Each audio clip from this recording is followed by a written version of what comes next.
Wow.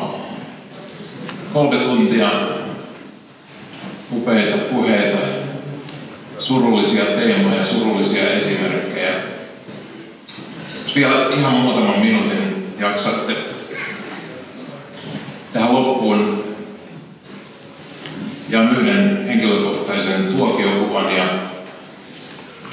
ehkä vastaan siihen kysymykseen, mitä minulle on hyvin usein kysytty, että miksi minä toimin niin paljon näkyvästi ja aktiivisesti Israelin ja juutalaisten ystävien puolesta.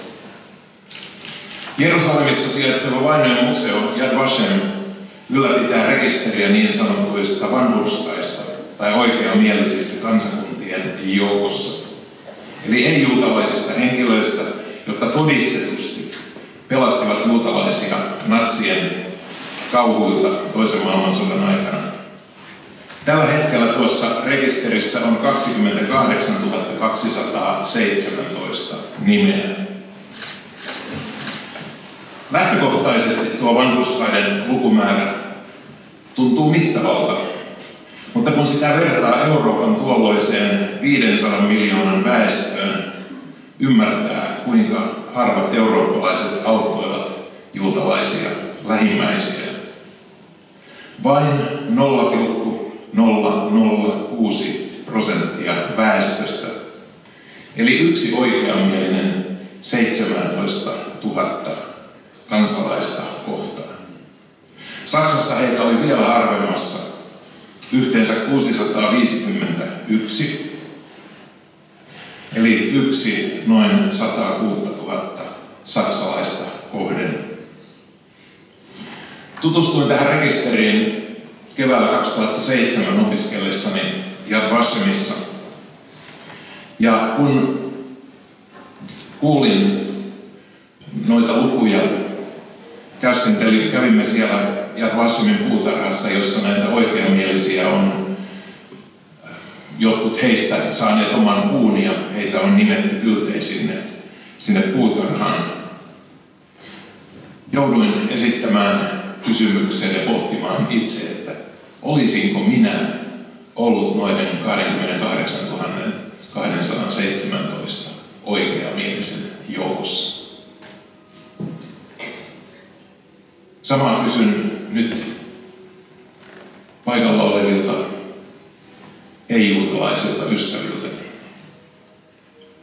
kristityiltä, muslimeilta, muilta. Olisitko sinä ollut näiden 28 217 ihmisen joukossa? Kun itse mietin vastausta tuohon pohdiskeluun, niin ajattelin, että olisin kyllä halunnut olla, mutta en voinut olla varma siitä, että olisinko uskaltanut. Ja oikeastaan tuo 6,5 vuoden takainen kohtaaminen tämän oikeamielisten rekisterin kanssa, se on ollut keskeisenä vaikuttimena omassa toiminnassani. Osittain siinä taustalla on se, mikä tässä monen kertaan tuli esiin. Kristittynä häpeän sitä lähes 2000 vuoden historiaa, joka kristillisellä kirkolla on ollut juutalaisia ystäviä kohtaan.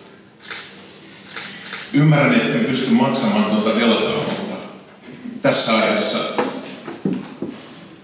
pyrin tekemään kaiken sen, mikä on omassa vallassani.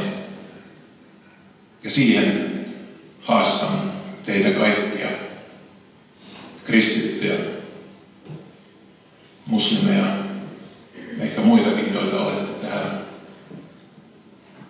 Ollaan historian oikealla puolella.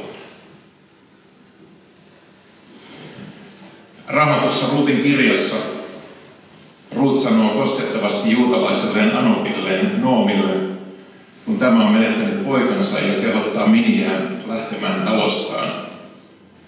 Ruut sanoo, älä pakota minua eroamaan sinusta ja lähtemään luotasi. Minne sinä menet, sinne minäkin menen, ja minne sinä jäät, sinne minäkin jään. Sinun kansasi on minun kansani ja sinun Jumalasi on minun